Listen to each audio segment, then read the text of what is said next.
Earth Day was officially celebrated on Tuesday. People kept that celebration going this weekend at Rotary Botanical Gardens in Janesville.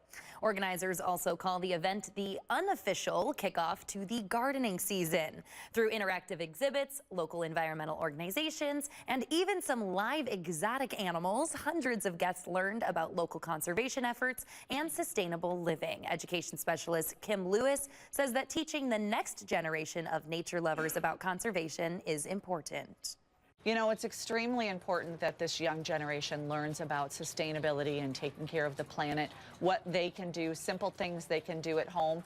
I know at school kids are learning about ways to take care of the planet, and so we're just kind of supporting that also.